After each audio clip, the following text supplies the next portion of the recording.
What's going on, you guys? So, check it right. It seems as if the music industry will always have stories of artists feeling like they were robbed by their own labels.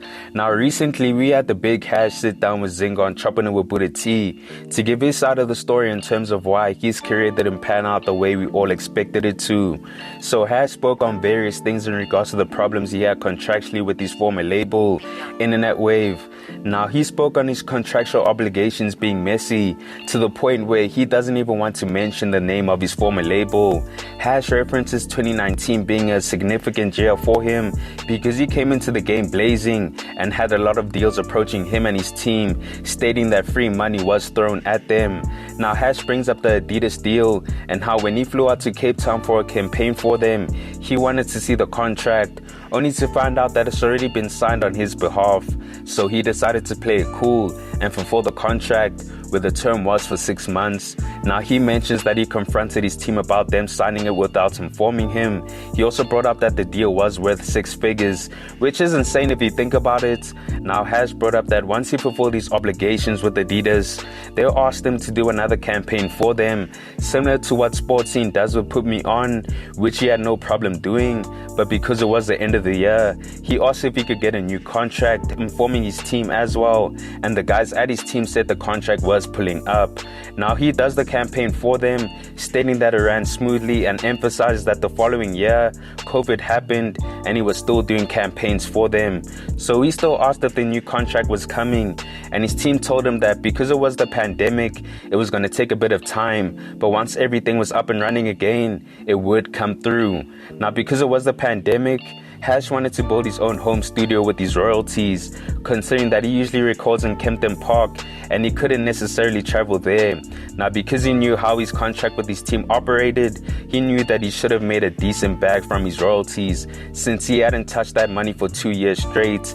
Now, he mentioned to his team that his home studio cost 40K, and they were kind of shocked by that amount, and he was shocked by their response because it's his money. And while they're crying, now a few days go by and he received an unmarked amount of 24K, which I guess he had to accept, but he knew something didn't feel right. So he took that 24K and still got his home studio. Now, he also mentions a track that he did with Questa called High School, and how his label dropped the wrong version of the track on DSPs, which he felt like it made him look crazy to his fans because he promised them certain things, but he didn't deliver. So he wasn't happy with the situation, and he told them that he still wanted to work with the label, but on a production level instead of them just handling his whole career. And they all agreed. Now, the situation got to the point where Hash got his lawyers involved, so they could have had a civilized split, but his team ended up ignoring him. Now, despite all of this going on, Hash still had to fulfill certain obligations that he had with deals, and speaks on doing one more campaign he had to do with Adidas. So now, come to find out, after I get hit up by these guys to say, yo, you have one last Adidas campaign that we need you to do. I was like, okay, now no problem. And it was with, Amat Kamata, the girl from Blood and Water. Yes. So I had a campaign with her, and I had a campaign with D. Koala and Shekinah. Okay, So I remember that campaign, right? Yeah. So does that campaign. That was the final campaign. So I did that shit, and at the shoot, because at the time, like, I'd actually been in negotiations with RCA and Motown. Okay. So they were trying to sign me. Yeah. RCA and Motown, nah? Dope. And it was like one of those things where if you really look at it, bro, if you really look at it now, the opportunity, it presented itself throughout all that mess. And would I be stupid to not take it? You know what I'm saying? Like, It's the perfect bridge. It's the perfect bridge, right? So the shoot happens, and I'd wiped my Instagram at the time. And thing is, with Adidas, they pay me to appear, to post, to do all that stuff. And then I had to explain the situation, because it was a 2-day shoot. So the first day was awkward, but it ended up turning into, because they were there at the shoot, the label. It turned into I'm kicking it with my brother again. You know what I mean? Like, it's chill vibes, no issue, no. Yeah. You know what I mean? Professional. And then we got cool again. And then the second date was much easier. It was that thing of like, you never lost a beat, even though there's like the whole contractual thing in the emails going down. It's a war in the emails. But like, it was like, we were all cool, real life type shit, cool.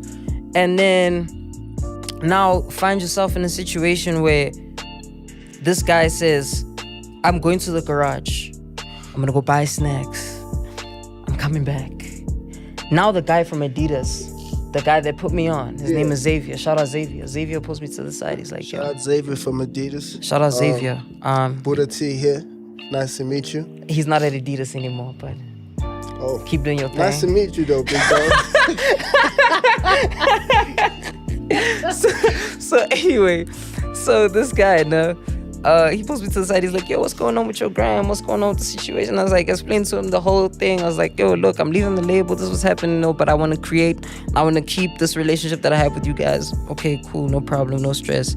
But thank you for working with us throughout the year. And as our contract expires, And I was like, wait, what? Hold up. Mind you, this was October. I say, hold up.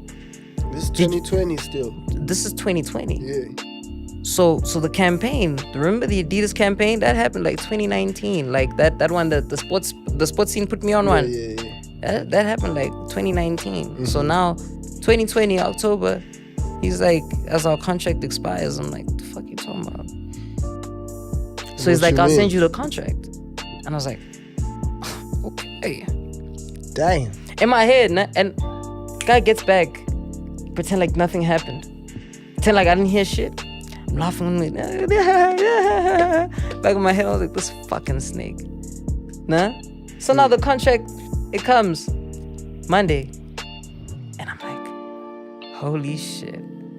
Dog, you know how straight I would have been throughout the whole pandemic, dog? What is it? That money was not play money. The money that they put out. The money that they put, it was not play money. And now this contract was signed that day we did the campaign in December. When I was asking for my contract throughout the pandemic, it was like, it's coming. October, they chowed all the money. And now it's starting to make sense in my head. Cause now I'm like, my manager got a new car, a new apartment. Like, he decked out his whole crib. Damn. Like, my producer is rocking all sorts of Adidas drip out of the wazoo. And I'm like, I know you didn't buy that. Why would you buy that when I work at Adidas? Yeah. Why would you buy that? Because I'm the type to take my boys shopping. Yeah. You know what I'm saying? Like, I was... No, pause. Obviously. Nah, like when I go shopping, right? When I go shopping, like I always get some for my boys. You know what I mean? Like it's that thing of facts. like, Real yo, shit. go out there, do your thing. You feel me? Cool. Yeah, go crazy. So now I'm like, I haven't gotten drip in months from these Adidas people. How the fuck? Cause now my shit's being mailed to me. My dog. So he's got all sorts of shit. Yeah, he's got like he's decked out, bro. He's decked out. Stripping bro. off your shit. You like, and the thing is that like now it's starting to make sense because now I'm like, remember that unmarked 24,000? Yeah. That was just like 1 month payment. It's just hush money. Just from the Adidas contract. And it's just like, here, boy. That wasn't even my real money. My real money. When I tell you what my real money was, like the shit that I made. Tell me now. At the time, as of 2021, as of 2021, right?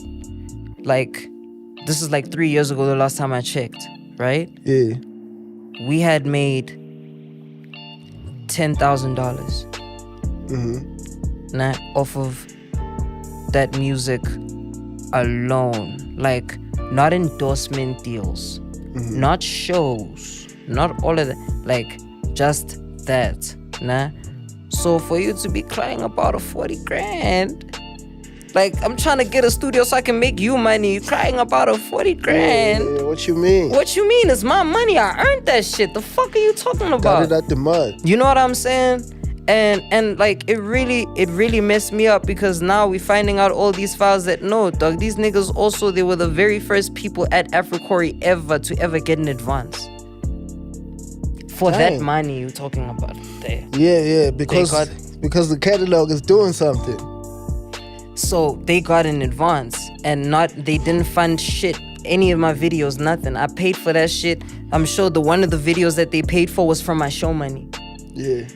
You know what I mean? Like Nasty work. Like it's nasty work, because Nasty like those work. people, like Africori didn't want to work with the label, they wanted to work with me. And I was told that by Africori themselves. You know what I mean? And that's how this situation started. And still to this day, from that money, I have not seen a dime. Like nothing, zero. Like, and that's why I don't like listening to my old music also, because I don't. Because there's trauma attached to dog, it. and it's like that thing of like, yeah, I get it, you guys love it, and I understand that, but like, it's not good for me. It's not good for me to always look back like, where my shit at or all, like, you know what I mean, like. So clearly there was a lot going on and a whole bunch of wrongs that were associated with the deal that Hash had with Internet Wave. And so eventually he felt like it was right for them to just part ways, which is unfortunate because these were guys that Hash was close with from the beginning of his career, but he realized that they didn't have his best interests at heart. Now, because of the things that Hash mentioned in the interview, specifically about his producer wearing unreleased clothes from Adidas, while it prompted 808X to say the following: "I've been quiet for too long watching you throw dirt on my name. After all I did, you discredit my efforts and achievements in front of you. Because of your sense of entitlement and jealousy, I've decided to take legal action instead of watching you run lips about fairy tales." So it seems as if there's still unresolved feelings in regards to this situation, because I mean, these two were once boys and we can't deny that them two together were undeniable, but it definitely seems like them working alongside each other once again is a thing of the past, because the bad blood between them is definitely thick. But you guys, let me know your thoughts on this. Do you believe Hash's side of the story, or is this just part of the music business? Comment down below. Anyways, guys, thanks for tuning in, and I hope you enjoyed. Please make sure to hit that like button if you found the content dope, and hit the subscribe button if you haven't already. It's on to the next one.